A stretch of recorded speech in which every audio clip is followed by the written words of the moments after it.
എന്നൊരു പുസ്തകം. മുഖദ്ദിമ എന്ന് പറഞ്ഞിട്ടുണ്ടെങ്കിൽ അതൊരു ആമുഖം എന്നാണ് അതിന്റെ അർത്ഥം.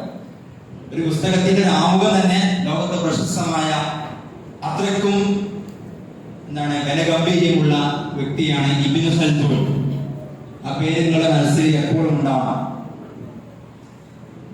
ഫാദർ ഓഫ് മോഡേൺ സോഷ്യോളജി എന്ന പേരിലാണ് അദ്ദേഹം അറിയപ്പെടുന്നത്. പുസ്തകത്തിന്റെ പേര് അതിന്റെ മുഖദ്ദിമ. ഓക്കെ, ഫിസിക്സ് ഇതൊക്കെ നമ്മൾ പഠിച്ചതല്ലേ. ഫിസിക്സ്, കെമിസ്ട്രി, സോഷ്യോളജി സാധനങ്ങളൊക്കെ അന്നൊന്നും വിചാരിച്ചിട്ടതൊന്നും ഉണ്ടാവുകയോ. ഫിസിക്സിൽ ആരാണ്? ഫിസിക്സ് എന്തിനെ കുറിച്ചൊക്കെ പഠിക്കണേ?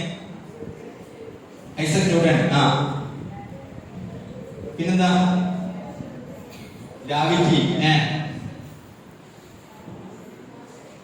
മാഗ്നറ്റ്. ഓക്കെ, ഇതൊക്കെ അറിയോ? ഇബ്നുൽ ഹൈത്തം 2-3 വർഷങ്ങൾക്ക് മുമ്പ് ഇബ്നുൽ ഹൈത്തമുമായി ബന്ധപ്പെട്ടുള്ള നിങ്ങള് ഇവിടെ വെച്ചിരിക്കുന്ന എല്ലാവരുടെ കയ്യിൽ ഫോണില്ലേ? ഇല്ലേ? അതിന് ക്യാമറ ഉണ്ടോ? ക്യാമറയിൽ ഫോട്ടോ എടുക്കണ്ടോ? അറിയില്ല. ക്യാമറ എന്ന സാങ്കേതിക സംഗതികൾ അല്ലെ, ക്യാമറ ഒബ്സ്ക്യൂറ സിനിമ ഒക്കെ കാണില്ലേ? ഇതൊക്കെ അതിന്റെയൊക്കെ അല്ലെങ്കിൽ സിനിമയുടെ തുടക്കക്കാരൻ കേട്ടോ. അതിന്റെ ആ സാങ്കേതിക സംവിധാനത്തിനെ കുറിച്ചുള്ള ആദ്യ പഠനങ്ങൾ അതേ രൂപത്തിലുള്ള വന്നത് ഇബ്നുൽ ഹൈത്തം എന്ന സ്വഭാവത്തിലാണ്. അത് അദ്ദേഹത്തിന്റെ പ്രകാശവർഷം എന്ന സ്വഭാവത്തിലൊക്കെ മറ്റൊക്കെ 2 വർഷങ്ങൾക്ക് മുമ്പ് ആചരിക്കാൻ വേണ്ടി ചെയ്തിരുന്നു. പേരെന്താ മറക്കണ്ട, ഇബ്നുൽ ഹൈത്തം.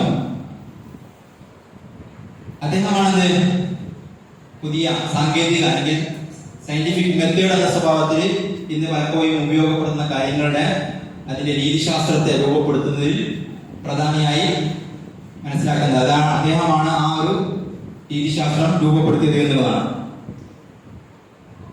നേരത്തെ പറഞ്ഞു വ്യത്യസ്ത സയന്റിസ്റ്റുകളെ കുറിച്ച് അല്ലെ, ശാസ്ത്രജ്ഞന്മാരെ കുറിച്ച്.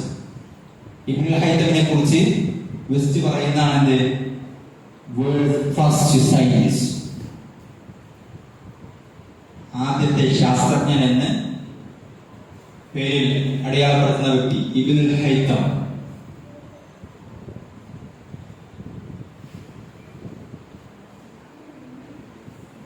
എന്താ കണക്കല്ലേ, മാത്സ്. ഇതിലിപ്പോ എന്താ മാത്തമാറ്റിക്സ് കേട്ടണോ? ഗവാരിസ്മി ആരെ പഠനം അറിയുന്നോ? ആരൊരാൾ കഴിഞ്ഞ ക്ലാസ് എന്താ പറയുന്നോ? ഇല്ല, നിങ്ങൾ ഭയങ്കര ഉഷാറാണല്ലോ. ഓക്കെ, മാത്തമാറ്റിക്സിൽ അതിൽ ഏറ്റവും പ്രധാനമാണ് ന്യൂമറൽസ് എന്നുള്ള സ്വഭാവത്തിൽ. ഇതെന്താണ്? Introduce by Muslim to the west. West പരിചയപ്പെടുത്തുന്നത് മുസ്ലിങ്ങളാണ് എന്നുള്ളതാണ്. നേരത്തെ പറഞ്ഞ അൽ ഖവാരിസ്മി അൽഗോരിതം കേട്ടണോ? പഠിച്ചിട്ടുണ്ടോ? അൽജിബ്ര പഠിച്ചില്ലേ? അൽഗോരിതം എന്തിനാ?